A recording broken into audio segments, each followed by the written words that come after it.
Welcome back, everyone, to the Educational AD podcast. We couldn't do these without the incredible support of our sponsors, and we want to take a moment to say thank you to all of them. First, thanks to our diamond sponsor, Varsity Brands, including BSN, Varsity Spirit, and Herff Jones. Varsity Brands, elevating student experiences in sport, spirit, and achievement. We also want to say thank you to our platinum sponsors, including Ephesus Lighting, innovating a brighter future at every level. Camp Mobile, where leaders communicate better. Gipper, sports graphics made incredibly simple. Camp Mobile, where leaders communicate better. Vital Signs, bring student achievements to life.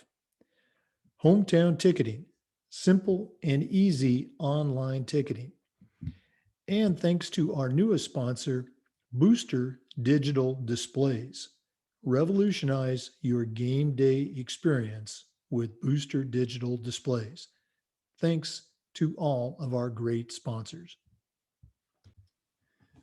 Welcome back, everyone, to another episode of the Educational AD podcast. We've got a very special guest today, an old friend, Laura Zamora. Laura is the impact manager for City Year out of Miami, Florida. City Year does a lot of things. They develop and manage partnerships with schools and programs and work with teachers. I'm going to let Laura tell you more about that. But Laura, welcome to the podcast. Thank you. Thanks for having me. I'm really happy to be here. So just a little bit about City Year Miami. Let me go ahead and get started first here. Okay. Full disclosure to our listeners, I met Laura a few years ago when I was the athletic director at a school in South Florida. We first met. She was actually an official at one of our middle school games, and just started talking with her. And long story short, we hired her as a coach. She coached a number of sports for us.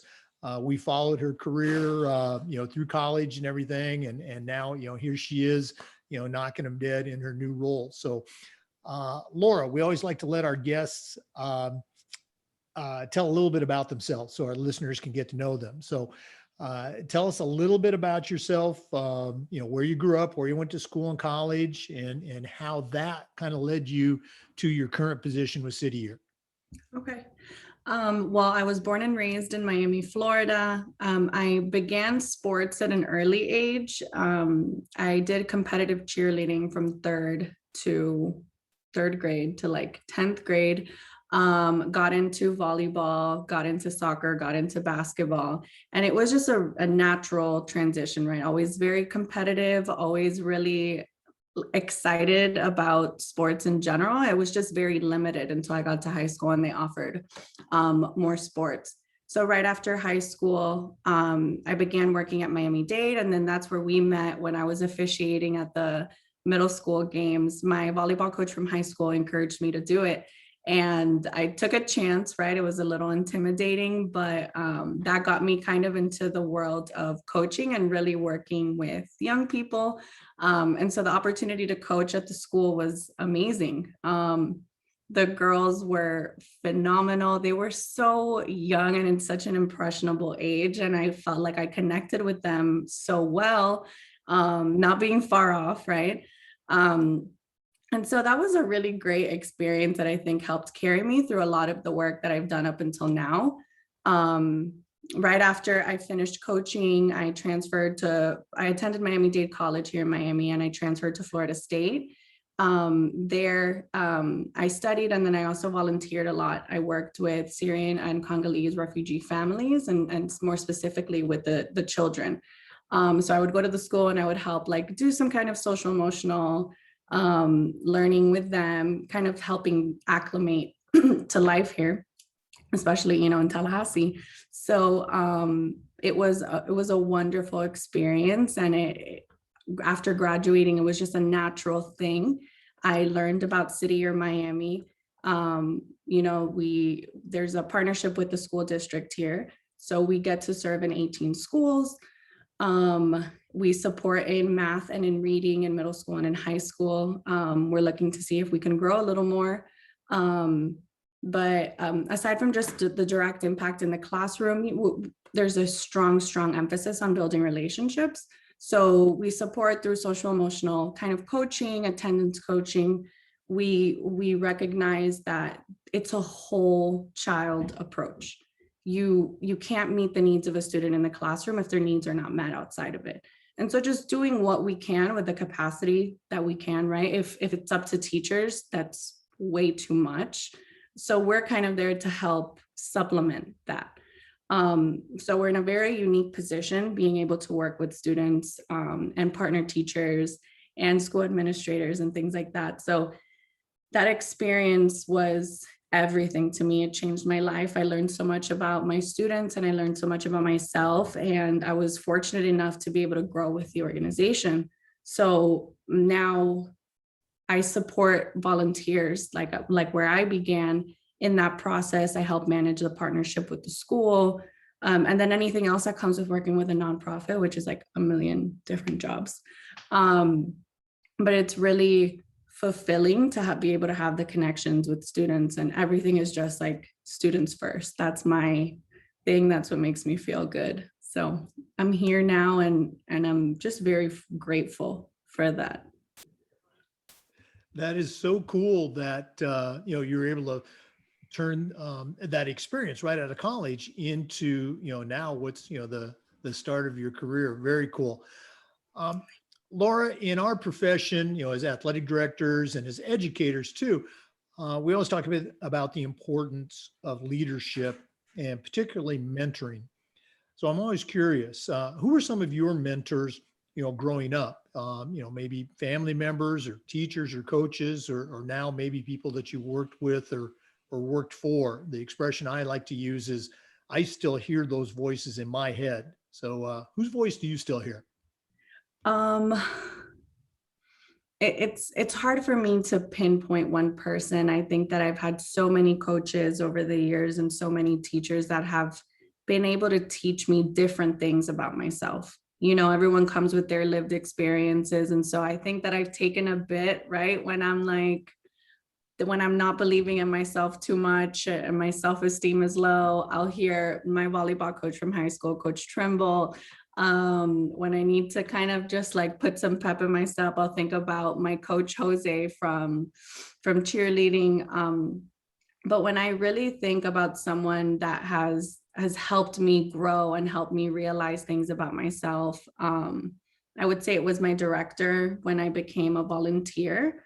So it was a little older. I think that I was just in the place to learn and listen. And she's really helped me see myself in a different light. She's really taught me so much about her experiences and through the way that she leads. It's amazing because I do hear her voice in my head. The things that I've seen her do or the things that I've heard her say, they're just very aligned with my values and how I want to grow and influence, right? Always leading with like love and kindness, but also like assertion and making sure that the right thing is happening and that you're doing the right thing. So I think that has been really, really special because it helps my decision making, right? Working with people, working with volunteers, working with students and our partners, we all come with a lot. So how can we make that work? That's my passion. I'm always trying to solve problems. I'm always trying to make things work and feel right. So that has been really influential for me. It's always great to hear those stories, and I can certainly see some of those things or recall some of those things, from watching you coach when you were coaching our teams. Very cool.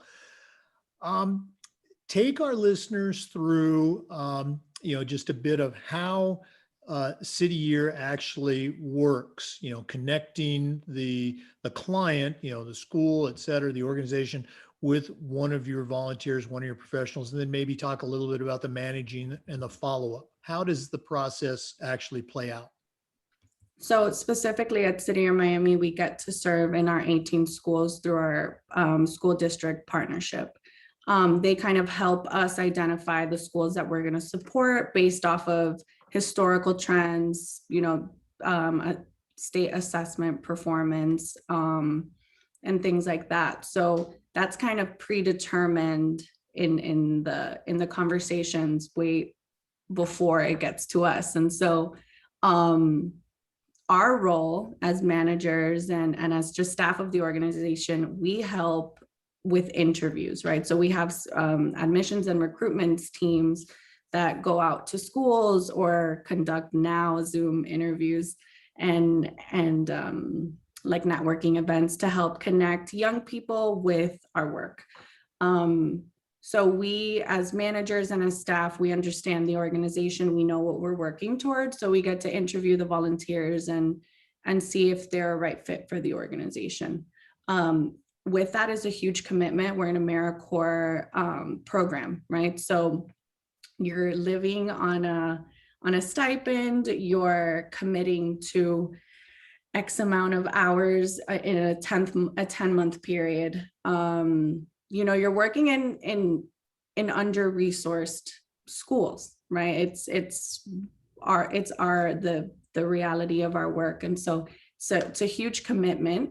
And the management of that is really meeting people where they're at. You have your experiences, and that does not account for the lived experiences of other people. So we get to operate in a really people focused way. We want to bring people into our schools who are going to stay, who are going to be successful, who are going to connect with our students, who are going to believe in our mission and our values.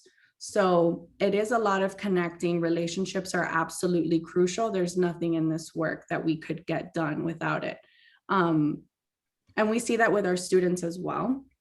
And it's a privilege to have that focus, right? Teachers do not have that capacity. They're teaching, they're meeting requirements, they're on overdrive. And so that's the kind of privilege that we have. We get to come in and say like, hey, we get to be the energy, we get to be the culture of the school. I recognize that that's a huge privilege. And so we have that opportunity and we just try to maximize it. So with the school and that partnership, it's really just like making sure we're aligned. Do we have shared goals? Do you see where we fit in this? Do you see our opportunity for impact? And we just go. So it is a bit of a challenge working with so many different people, but it is also the most beautiful part of the work. So I'm just, it's just always keeping up, right? It's a lot of maintenance, but it's a happy thing because when you meet people who are just as committed as you are, it all makes sense. So. Well, that's got to be exciting, having gone through that experience yourself, and now being able to, place and manage and help and see the growth that someone goes through during that experience. Can you share maybe one growth experience for a client that really stands out for you? Oh my gosh. Yeah. Didn't mean to put you on the spot here. No, it's like, it was just such a foundational moment. It was so early on in my service here with City Year.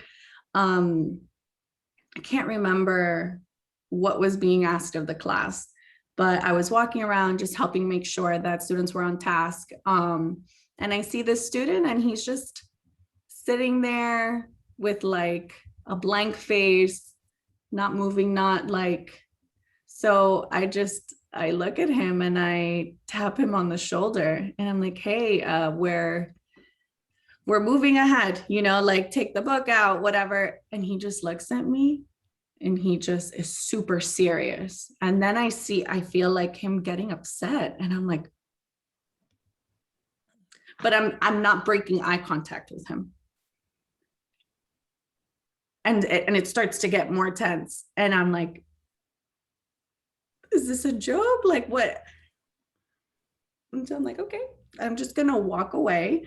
Um, and just coincidentally, that student worked with another volunteer on my team. And I guess told her about that encounter. And she was explaining to me, she's like, oh, Laura, like he he was like upset about a situation with a student. Like, I guess some disagreement happened and I didn't get to hear about it. He was upset, and you were not breaking eye contact with him. Like, it was like you were just trying him. Like you were it was like a dominance thing. And I'm like, what? Like, oh my, all of that with no words, nothing. And I think that was just, it taught me a lot about how I communicated. It taught me a lot about my expectations and my experiences. Like, I expected that student to tell me like something happened and I'm not okay right now. Can you give me a minute? That's not fair, right? Like, that's my expectations. That's how I would react. That's how I would respond. And that's what I would want from someone. But if the student didn't have that experience, he didn't, have people telling him like, hey, like, if you need a minute, take a minute. And that didn't exist for him. And that really changed the way that I was thinking about communication and what I was expecting of my students, right? If you haven't seen anything modeled for you, how can you expect someone to do that?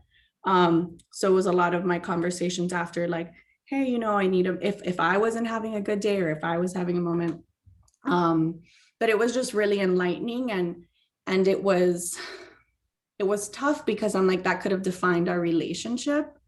And if that happens with another adult and that adult is not aware, that's just one less connection for the student. That's one less maybe potential advocate that you could have. And so I really think about those instances all the time and how I can make sure that I'm really serving and connecting with students or people, and just maximizing that.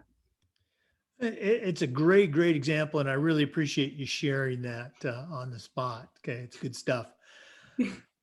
Laura, one of the things that we try to do with our podcast is to share what we call best practices. And again, you were, an athlete, you've coached, you've been an official, you're certainly seen a variety of educational settings. Mhm. So what are some best practices that you have seen at various schools that you can recommend to our listeners, mostly athletic directors and coaches, but what are some best practices that you can share that you've seen or maybe even been a part of? Yeah. My team and I, when I was a volunteer and now as a manager, have helped lead study hall for athletes after school. There's been huge successes and then there's been some challenges.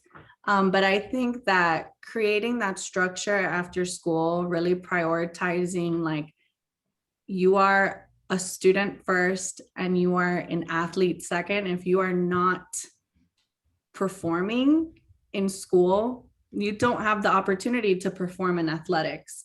And it's hard because sports are so competitive. Everyone is really good. Everyone has been training since they were like 2 or 3 or something crazy like that, and so it's hard when you're like in the grind and you're like, going for a state championship and you're going for this and keeping the legacy of what some of our schools have. That can get lost. And you always want, to have a culture of like accountability and competition, but like all around. So I think that the study hall, that's a really good opportunity to connect students with teachers or volunteer, any support staff outside of a traditional classroom setting. Everyone's working on something different. And you get to know your peers in a different way. You're like, it's okay to be smart. It's okay to ask questions. It's okay, like it kind of normalizes the process. It helps them see how people get things done. and hopefully they can replicate it for themselves, as you're growing and learning and trying to figure things out. Working in a high school now, it's formative. They're making decisions right now that are going to impact the rest of their lives. So I think that those spaces are really, really cool. We also, administration at the school encourages athletes to participate in Saturday school, whether they're high performers or working to proficiency. It's a presence, right? There are leaders in the school space. They proudly wear their gear, and there's a huge opportunity there, and they see that. So I think that when you help create a culture of like leadership and allowing students to be themselves, but also encouraging them to be better and to create that kind of feeling for everybody, it's a great opportunity. There's some coaching that comes with that. They're not all ready to be leaders and to lead by example, but once they see it, it's already more likely. So it's like the positive peer pressure that we're going for. Just some really key points you talked about, the relationships, creating that culture, developing leaders, really, really great stuff. Thank you so much. Another question that we've been asking our athletic director since we started this revolves around the idea of social awareness, social justice, if you will.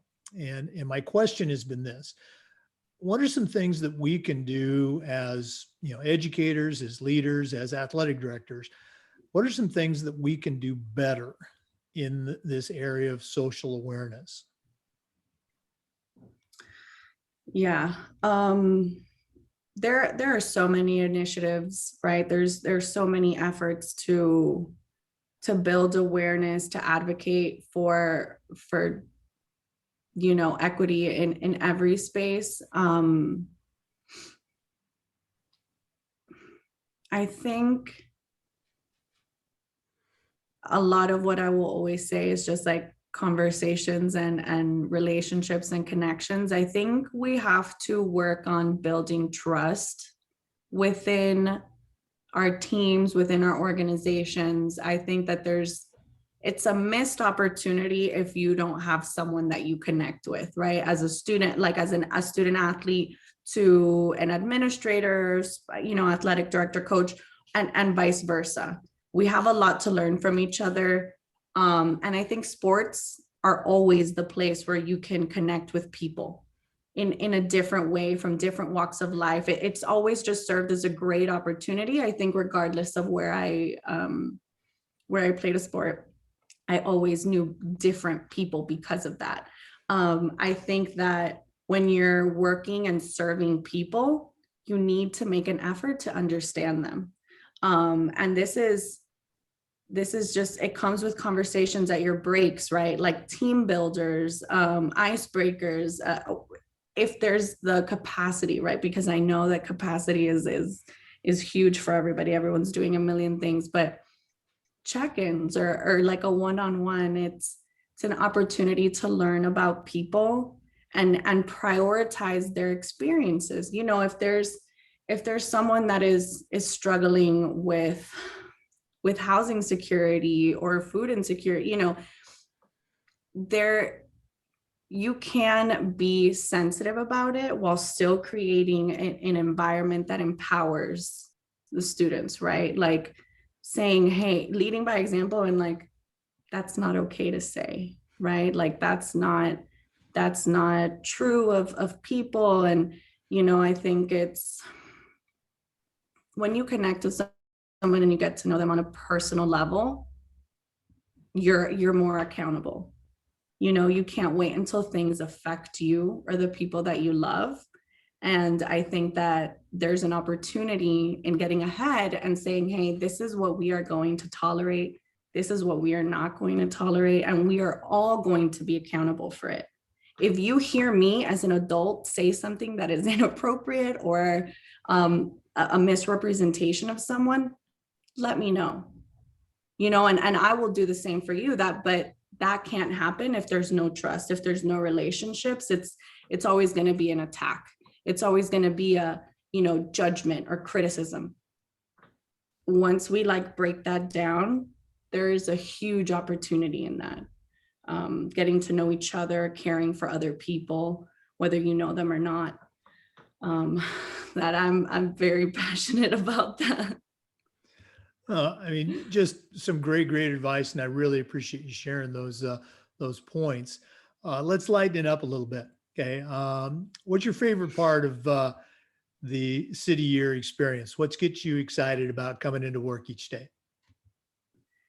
I think in city year and in general, when you allow students to be themselves and to do things in a way that works for them and serves them, and you get to the point where you see the growth, it's like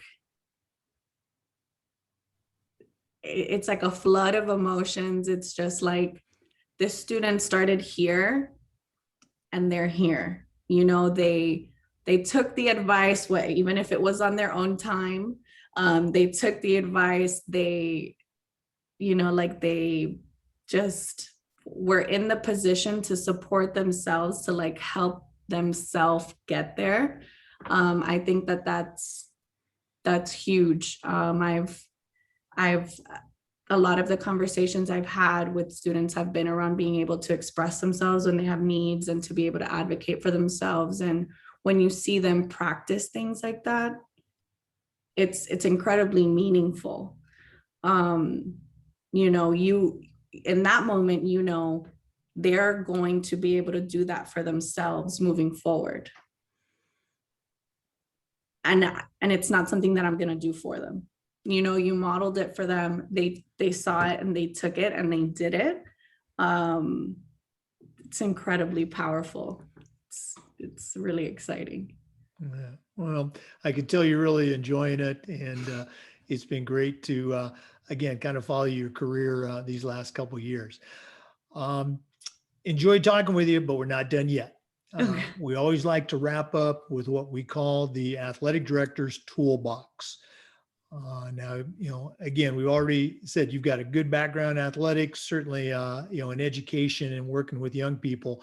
But right now I'm going to challenge you. You're going to send out a brand new athletic director on their very first job, but I'm only going to let you put 3 things in their toolbox. What 3 items are going to go in Laura Zamora's athletic director toolbox? This is a challenge. 3 things. Tangible or like not, right? There are no limits. Okay. Okay. My answers are gonna be so cittier. I would say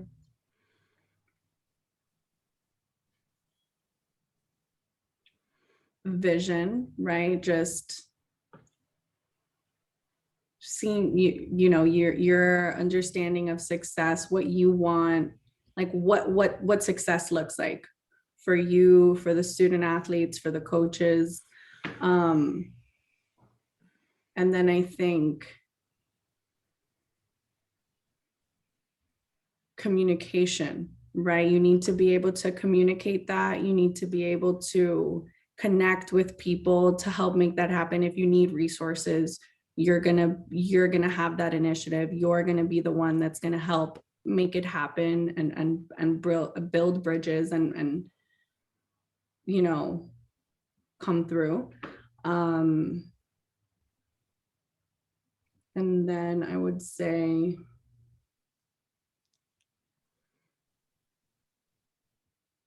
grit, right? Like it's not going to happen for you. You need to do your part in making it happen and modeling that for everyone around you. It's essential, for success, for your happiness, for your health. Yeah, that it's absolutely necessary. Well, for someone who is, again, at an opposite end of their career path from me, okay, just getting started, Those three answers, vision, communication, grit, those are virtually spot on to probably a third of the recommendations we've gotten from athletic directors that have been doing this for a long, long time. So again, it's not a right or wrong thing, but you talked a lot about your passion today, and Mhm. I've seen that in action, and it's great to see that you found a place right now where you can exercise and enjoy that passion. Laura, thanks so much for being on. If one of our listeners wanted to reach out to you and maybe pick your brain a little bit, what's the best way that they can get a hold of you?